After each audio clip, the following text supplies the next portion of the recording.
राधे हरे कृष्णा। कैसे हो आप सभी लोग? आशा करती हूँ आप सभी परम मंगल में हो गए, स्वस्थ हो गए, अच्छे हो गए। श्रीधाम वृंदावन में कड़ाके की सर्दी पड़ रही है। टेम्परेचर 4-5 तक जा रहा है। आपके वहां पे कैसी सर्दी है? कृपया करके मुझे कमेंट्स में जरूर और जरूर बताइएगा। सबसे पहले आप सभी को मार्गशीर्ष महीना अर्थात अगहन मास की पूर्णमासी की बहुत बहुत शुभकामनाएं। बड़ी पूर्णमासी बोला जाता है क्योंकि अगहन मास में अर्थात मार्गशीर्ष मास में जो पूर्णमासी आती है ना, इसमें अन्नपूर्ण जयंती भी बनाई जाती है। माता अन्नपूर्णा का प्रादुर्भाव भी इसी पूर्णमासी पे माना जाता है, इसलिए ये साल की बड़ी पूर्णमासियों में से एक होती है। हमेशा एकादशी को लेकर कंफ्यूजन होती है कि एकादशी इस तारीख की है या इस तारीख की है। इस बार पूर्णमासी तिथि को भी लेकर कंफ्यूजन है। पूर्णमासी 14 तारीख की है या 15 तारीख की है? पूर्णमासी को हमें कब बनाना है? माता अन्नपूर्णा के लिए हमें क्या क्या करना है? ये सभी जानकारी मैं आज आप लोगों के लिए लेके आई हूँ। एक बात मैं आपको पहले बता दूं, जो पूर्णमासी का व्रत होता है ना, या तो वो कार्तिक पूर्णमासी पे प्रारंभ किया जाता है या माघ पूर्णमासी या फिर चैत पूर्णमासी भी आप प्रारंभ कर सकते हो, ठीक है ना। अगर ये मैं अगहन मास की पूर्णमासी या पौष पूर्णमासी की व्रत करूं तो इससे पूर्णमासी का व्रत जो है वो प्रारंभ नहीं किया जाता। लेकिन हाँ, माँ अन्नपूर्णा के इस दिन जयंती है तो आप पूजा अर्चना वंदना कर सकते हैं और माँ अन्नपूर्णा के लिए व्रत इत्यादि रखते हैं, क्योंकि हम रसोई घर में जो भी कुछ खा पी रहे हैं, हमारा जो शरीर चल रहा है वो माँ अन्नपूर्णा की कृपा से ही चल रहा है। उनके बिना हमारा शरीर चलना असंभव ही होता है। तो सबसे पहले मैं आपको बता दूं, जो पूर्णमासी का व्रत रखा जाता है ना, कहते नहीं पूर्णमासी का व्रत रखने से लाइफ में सब कुछ संपूर्ण हो जाता है। पूर्णमासी का व्रत हमारी जिंदगी में जो भी परेशानी आ रही होती है ना, उन सबको संपूर्ण करने का पूरा जो अधिपत्य है वो पूर्णमासी के व्रत में है। तो हमारी लाइफ में अगर लक्ष्मी से संबंधित परेशानी होती है तो पूर्णमासी का व्रत लक्ष्मी जी के लिए रखा जाता है। सबसे पहले पूर्णमासी का व्रत किस किस के लिए रखा जाता है ये बता दूं। लक्ष्मी माता के लिए पूर्णमासी का व्रत रखा जाता है। ऐसा बोला जाता है कि पूर्णमासी वाले दिन लक्ष्मी माता शाम के समय पृथ्वी लोक पे विचरण करती है और जो लक्ष्मी माता की पूजा अर्चना वंदना कर रहा होता है उसके बारे नहीं याद हो जाता। पूर्णमासी को चंद्रमा के लिए रखा जाता है क्योंकि पूर्णमासी पे चांद को अर्घ देने की बहुत बड़ी प्रथा है। चांद को अर्घ दे के ही व्रत जो होता है वो विश्राम किया जाता है, चंद्रमा के लिए किया जाता है। पूर्णमासी पे सत्यनारायण की कथा कराई जाती है, इसलिए पूर्णमासी का व्रत जो सत्यनारायण जी वो भगवान विष्णु से ही संबंधित है। तो विष्णु भगवान के लिए भी पूर्णमासी का व्रत कहीं ना कहीं रखा जाता है।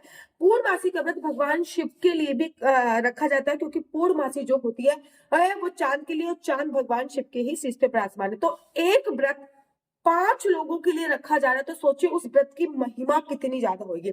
पूर्णमासी का व्रत रखने से आपके जीवन में जो भी असंपूर्ण कार्य है वो संपूर्ण हो जाते हैं। मैं कहती हूँ कि देखो, एकादशी का व्रत अपने आप में एक विशेष महत्व है, लेकिन लाइफ में आपकी कुछ भी इनकम्प्लीट है, मैरिज नहीं हुई है, संतान प्राप्ति नहीं हुई, लाइफ में कुछ ना कुछ अभी कमी रह गई है कि काश ये होता तो बहुत अच्छा होता, तो आपको पूर्णमासी का व्रत अवश्य और अवश्य करना चाहिए।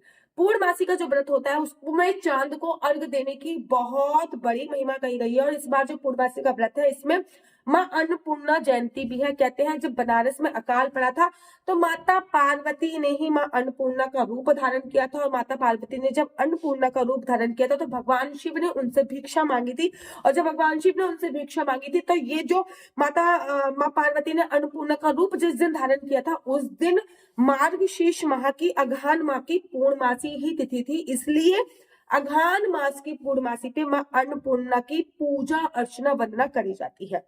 इस दिन आपको एक तस्वीर, देखो वैसे किचन में ना, किचन एरिया में आपको कोई भी तस्वीर इत्यादि नहीं लगानी चाहिए, लेकिन माँ अन्नपूर्णा की तस्वीर आपको किचन एरिया में जरूर लगानी चाहिए। माँ अन्नपूर्णा की तस्वीर आपको कहाँ से मिलेगी? गूगल पे जाइए, फोन के माध्यम से गूगल पे लिखिए माँ अन्नपूर्णा, कोई भी तस्वीर निकाल लीजिए, प्रिंट आउट निकलवा के अपने किचन एरिया में लगा सकते हैं और पूर्णमासी वाले दिन उनकी पूजा अर्चना वंदना कर सकते हैं।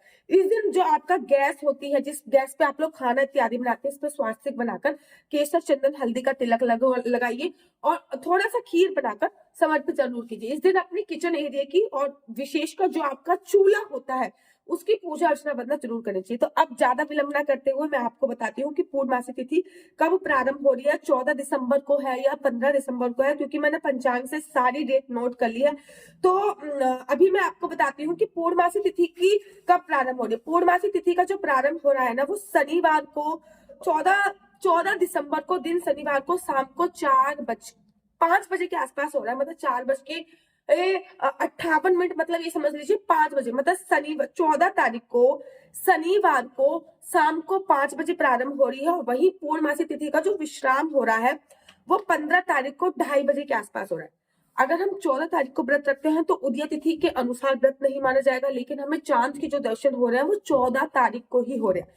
अगर 15 तारीख को व्रत रखते हैं तो उदय तिथि के अनुसार तो व्रत माना जाएगा, लेकिन 15 तारीख को हमें चांद के दर्शन नहीं हो रहे, क्योंकि 2:30 जो है पूर्णमासी जो है वो विश्राम हो जाएगी। तो फिर आप ऐसे में करा क्या जाए, ठीक है ना। तो पूर्णमासी तिथि जो है वो आपको जो व्रत रखना है, व्रत वाली पूर्णमासी जो है वो 14 तारीख की है। स्नान और दान वाली जो पूर्णमासी होती है, जिसको कहते हैं कि आपको स्नान करना है, दान करना है, माँ अन्नपूर्णा की जो जयंती आपको बनानी है वो 15 तारीख की बनानी है। मैं आपको दोनों टाइम के मुहूर्त बता देती हूँ। 14 तारीख को जो आप व्रत रखोगे उसमें सुबह सुबह 9 बजे से लेकर 10:30 बजे तक कोई भी पूजा अर्चना वंदना नहीं करोगे, क्योंकि सुबह सुबह 9 बजे से लेकर पूर्णमासी के व्रत में 10:30 बजे तक राहु काल है। इस समय पर विशेषकर कोई भी पूजा अर्चना वंदना नहीं की जाती। राहु काल में कोई भी शुभ कार्य नहीं किया जाता। तो इस टाइम पे आप सुबह 9 बजे से लेकर 10 बजे तक कोई पूजा नहीं करोगे। वही 15 तारीख को आप शाम को 4 बजे, 4:30 बजे से लेकर 6 बजे तक के बीच में कोई भी पूजा अर्चना वंदना नहीं करोगे। 14 तारीख को 2:30 बजे के आसपास पूर्णमासी तिथि खत्म हो जाएगी और 15 तारीख को जो चांद निकलने का टाइम है वो 5:30 बजे के आसपास है। देखो, आप 14 तारीख को भी व्रत रख सकते हैं और 15 तारीख को भी व्रत रख सकते हैं, लेकिन व्रत रखना जो सही रहेगा वो 14 तारीख को रहेगा, क्योंकि व्रत जैसे कि पूर्णमासी पे चांद को देखकर व्रत खोलने की महिमा कही गई। तो आप जो व्रत वाली पूर्णमासी का व्रत रखेंगे वो 14 को रखेंगे।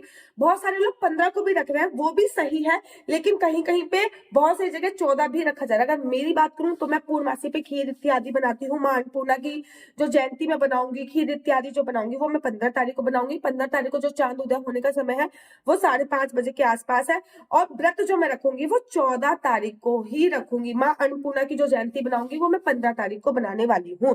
तो व्रत जो है वो 14-15 दोनों दिन भी रखा जा सकता है, लेकिन व्रत का जो विश्राम होता है वो चांद को अर्घ देकर ही होता है। और जब 15 तारीख को चांद निकलेगा तो जो व्रत है वो तब तक 2:30 बजे चांद निकलेगा नहीं। चांद निकलने का समय शाम को ही होता है, 5:30 बजे के आसपास चांद निकलने का समय है 15 तारीख को। तब तक पूर्णमासी तिथि विश्राम हो चुकी होगी।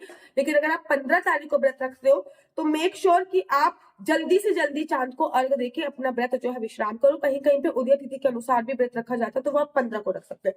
14-15 आपके स्थान क्षेत्र के अनुसार जैसे भी व्रत रखा जा रहा हो आप वैसे व्रत रख सकते हैं, कोई भी परेशानी नहीं है। श्रीधाम वृंदावन में भी पूर्णमासी जो है वो 2 दिन मनाई जा रही है, बाकी भी जी के मंदिर में 15 तारीख को बनाई जा रही है। वहीं अगर मैं राधा वल्लभ या फिर राधा माधव के मंदिर की बात करूं तो वहां पे 14 तारीख को पूर्णमासी तिथि बना दी, क्योंकि पूर्णमासी तिथि का डायरेक्ट जो संबंध होता है वो संबंध पूर्णमासी तिथि का चांद से होता है। चांद के बिना पूर्णमासी का जो व्रत होता है वो आधा अधूरा माना जाता है। तो आई होप आप सभी को पूरी जानकारी मिल गई होगी कि पूर्णमासी कब है। मेरा नंबर है 4/9-20-25-65। दोबारा से रिपीट करती हूँ, 4/9-20-25-65। आपका बच्चा जॉब करेगा या बिजनेस करेगा? बिजनेस करेगा तो किस फील्ड में बिजनेस करेगा? जॉब करेगा तो किस फील्ड में जॉब करेगा? आपका लकी नंबर, लकी कलर क्या होने वाला है? संतान प्राप्ति का योग आपका कब बन रहा है? अगर आप लोग कुंडली मुझसे दिखवाना चाहते हैं या फिर आपके विवाह की कुंडली मुझसे मिलवाना चाहते हैं तो मेरा नंबर नीचे स्क्रीन पे दिया हुआ है।